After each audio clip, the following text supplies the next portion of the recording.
लीला नगर नामक गांव में एक दुबे नाम का बूढ़ा अपनी बीवी और अपने बच्चे जिगर के साथ रहता था। दुबे एक ठेले पर शवरमा से बर्गर बनाकर बेचता था। वो बहुत ही टेस्टी रहता है करके सभी कहा करते थे। पहले चिकन को अच्छे से भूनना, फिर उसके छोटे छोटे टुकड़े कर बर्गर के बीच में रखता था और मसाले सॉस डालकर लोगों को शवरमा बर्गर सर्व करता था। दुबे का लड़का जिगर खाली पीली घूमते रहता था, कुछ भी काम धंधा नहीं करता था। वो अपने पिताजी से पैसे लेकर शराब पीता, जुआ खेलता था। कितना भी समझाओ वो नहीं सुनता था। जिगर, क्या पिताजी रोज की किटकिट लगा रहे हो मेरे पीछे? ये थके हुए ठेले पर मैं धंधा करूं क्या? मुझे देखो, मेरा लेवल देखो। मैं धंधा करूंगा ना तो बहुत बड़ा रेस्टोरेंट ही लगाऊंगा। ये आपके जैसा सड़ा हुआ ठेले पर नहीं बेचूंगा। एक दिन दुबे को बहुत गुस्सा आता है उस पर। दुबे, 1 रुपए भी नहीं दूंगा, जो करना है कर ले। और हाँ, तू सोच रहा होगा मेरी जायदाद में हिस्सा मिलेगा, वो भी नहीं दूंगा, क्योंकि ये सब मैंने मेरी मेहनत से कमाया है। इस पर तेरा कोई अधिकार ही नहीं है। अब से इस घर में तुझे खाने के अलावा कुछ भी नहीं मिलेगा।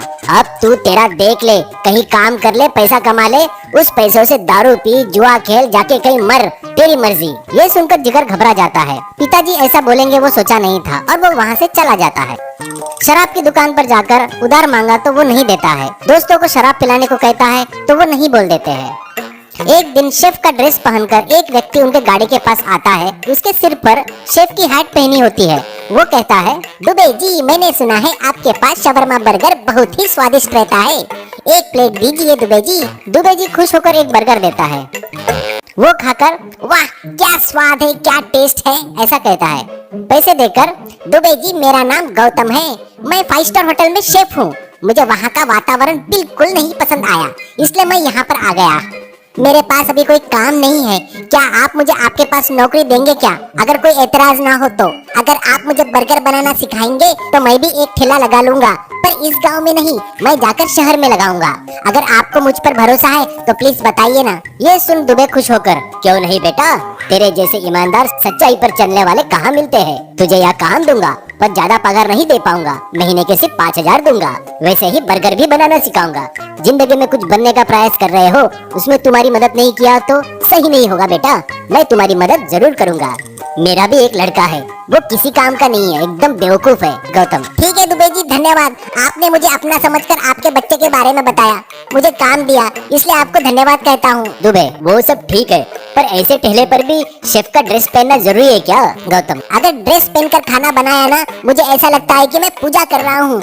ये ड्रेस नहीं पहना तो खाना नहीं बना सकता मैं। और हाँ, हैट नहीं पहने तो बाल अगर खाने में गिर गया तो कितना गंदा लगेगा, आप ही बताइए। ऐसा कहकर वहाँ से चला जाता है। अगले दिन से वो काम पर आया और अपने काम में लग गया। दुबे जी का ध्यान जैसे ही हटता तो वो कुछ बर्गर अपने हैट में छुपा लेता, और जैसे ही हैट भर गया तो खाना खा के आता बोलकर वहाँ से चला जाता। वो सीधे वाइन शॉप में आकर सभी बर्गर जिगर को देता था। जिगर वो बर्गर बेचकर जो कमाता था उसमें से कुछ पैसे गौतम को भी देता था। ये सब जिगर का खेल था, किसी को पता ही नहीं होता था। ऐसे ही गौतम रोज बर्गर हैट में छुपाकर जिगर को लाकर देता था।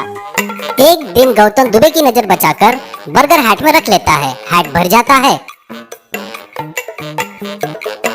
इतने में 2 लड़के ठेले पर आते हैं। उनमें से एक, दुबे जी 2 बर्गर दीजिए। दुबे जी बर्गर देते हैं और वो खाकर, लड़का जब जेब में हाथ डालकर पैसे निकालते वक्त उसकी अंगूठी नीचे गिर जाती है। वो देख गौतम झट से झुककर अंगूठी उठाने जाता है, तब उसके हाथ में से बर्गर सभी नीचे गिर गए। ये देख दुबे जी को आश्चर्य होता है।